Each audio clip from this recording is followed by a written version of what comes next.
time has come to emulate yet another famous author writing routine. I have the entire day tomorrow free, and I really want to make some progress in my novel, so we are going to use the inspiration of a famous author to get some work done. As I'm currently in draft 2 of a thriller novel, we are going to be choosing a famous thriller author for this video, and I can't really leave you in suspense because you've seen the title of this video if you clicked on it, so we are going to copy Dan Brown. He is most well known for the Da Vinci Code, which has been turned into a movie with Tom Hanks. And both the movie and the book are incredible, especially because they are both so fast-paced. If you've read a Dan Brown book, it probably hasn't taken you more than a few sittings to get through it because of just how fast his pacing is, and especially the cliffhangers he leaves at the end of every single chapter. In the past, he's given credit for his skill in pacing to his knowledge of music. So he is a pianist, and also he has done some composing, and so he often relates the act of writing to a musical piece. The process of learning to compose music really helped me understand how to craft stories. Music is about tension and release. It's about structure.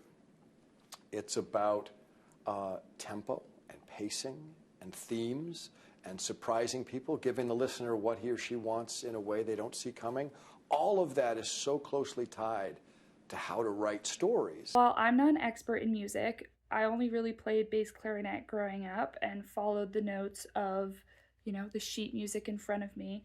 So that's what I'm good at, following someone else's lead. So today, I'm going to follow Dan Brown's routine, which starts incredibly early. So he wakes up at 4 a.m. every single day, according to him, 365 days a year, to get his writing done before the rest of the world is awake. So we're going to set a really early alarm for tomorrow. And in solidarity, my boyfriend said that he would wake up at 4 a.m. with me and get his own work done. He's working on his master's thesis. We'll see if when the alarm goes off, if he actually is able to get out of bed. But I am going to, because I've committed. So I'll see you then.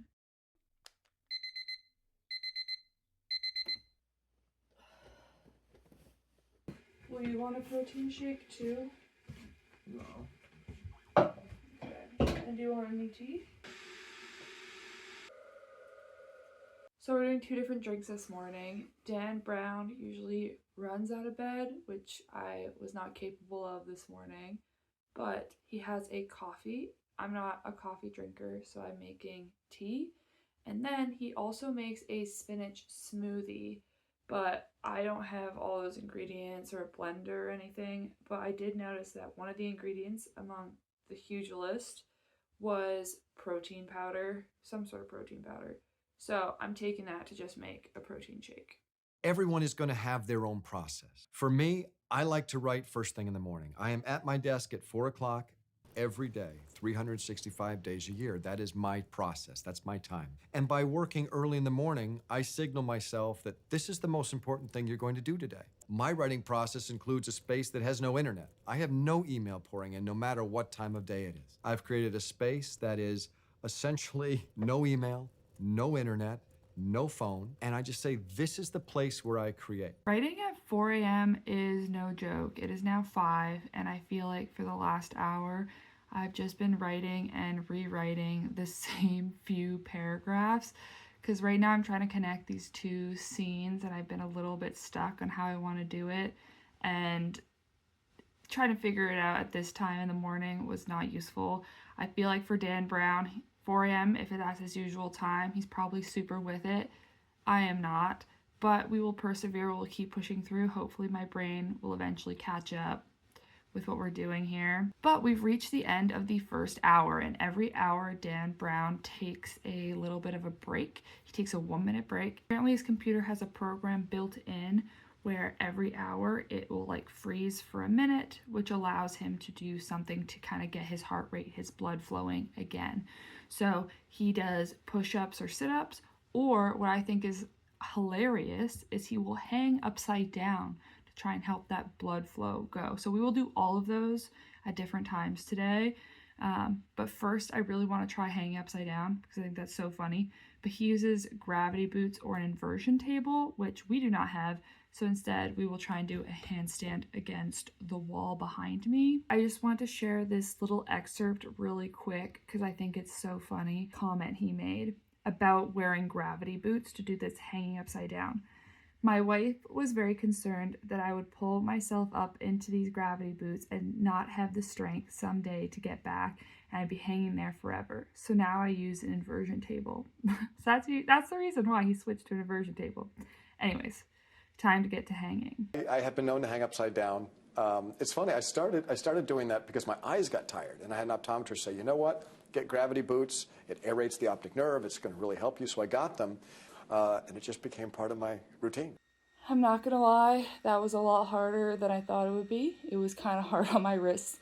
Also, my shoulders are really tired. I'm even sweating a little bit.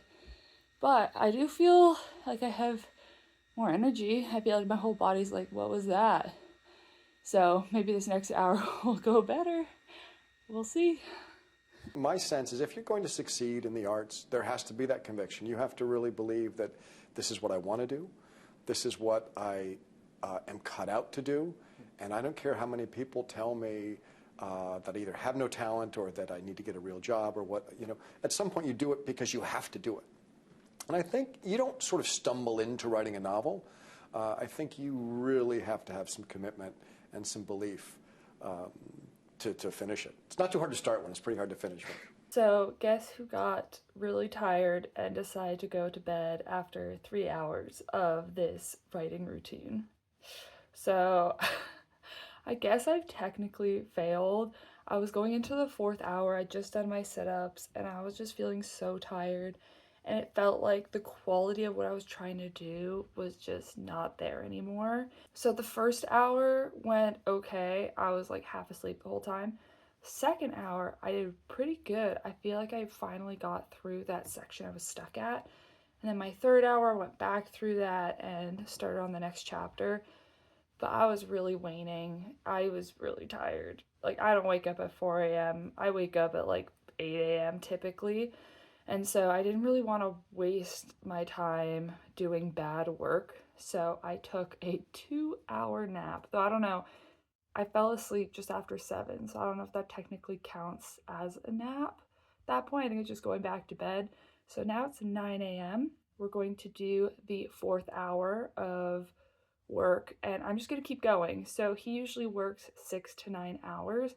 So I think my goal is to do 6 of these intervals. And so I'm halfway there. So we're going to go from 9 to noon. When I was researching Dan Brown, one of the things that really stuck out to me as being a really cool aspect of his mentality was that he believes that you should be writing things that maybe you don't know but are interesting. And that resonated with me because the mountaineering thriller novel I'm writing, it really has a lot of topics that I didn't know going into this. And I literally made a whole video about how I didn't really know what I was doing and I felt intimidated by it. And so it feels really validating that such a famous and successful author is promoting the fact that you should look up new things, you should learn new things, and you don't just have to write what you know, which is that old adage that gets said so many times. I think my advice for aspiring writers differs from a lot of people. A lot of people say, write what you know. I feel like it is so difficult to stay intellectually engaged for a year or two in a subject. You should write something that you need to go and learn about, and let your learning process become the catalyst for you to take other people on your learning process through your novel. I always think that the best writing, when I read other people's work and it's clear that they're just working out something for their own benefit, for their own illumination, those are the books that always resonate. So we are finally done Dan Brown's writing routine. It is just past noon. So with my 2-hour nap in the middle, I technically did, I think, 6 hours of writing, though with the breaks to do the different activities, I took longer than just the 1 minute, and then I also stopped for a bit more food because my belly was feeling weird. So I think I ended up really just writing for like 5 hours. But yeah, it was literally a fever dream. This is the same cup of tea that I made this morning, and there's still like a third of it left just because I feel like I've been so out of it. Like, if you know me, I can finish tea so fast. In a regular morning, I'd probably be on like my third cup at this point. I have to say, I don't know that this 4 a.m. thing is necessary. Like, sure, if you're Dan Brown and you're waking up every day at 4 a.m., it probably is normal for you. You feel fine. You're not as exhausted as I was. But for a normal human being that wakes up at 7 or 8 a.m., that's kind of crazy. So I think I was setting myself up for failure just a little bit by expecting myself to be able to focus at 4 a.m. and also make it. And I should have probably gone to bed earlier last night, but I was doing pickup frisbee until like 9:30. So when we got home, it was like 10:30. We had dinner, and then it was like, so time just went by. So I think I got like 4.5 or 5 hours of sleep. So I acknowledge my failings in this. But I will say I really enjoyed the little bursts of activity. Like, even at like, what was that, like 5 a.m. the first time I did the upside down, handstand, I felt afterwards like I had this rush of energy that I didn't have before. And so I feel like in the future, if I'm trying to do long writing sessions, I like the idea of every hour taking this little break to be able to do a little bit of activity, get the blood moving. But I am not into this early morning stuff at all.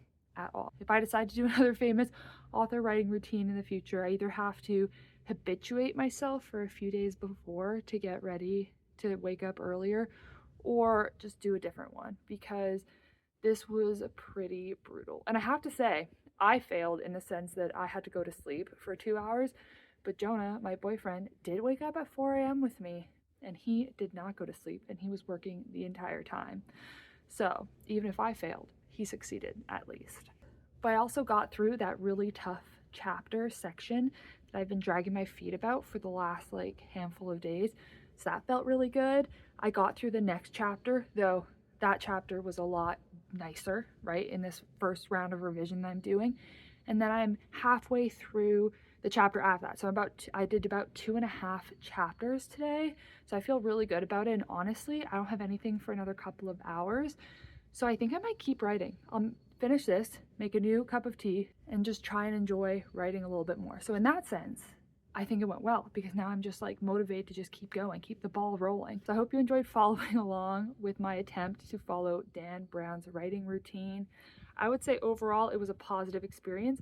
Would I wake up at 4 a.m. again? No, but I think I got a lot out of it.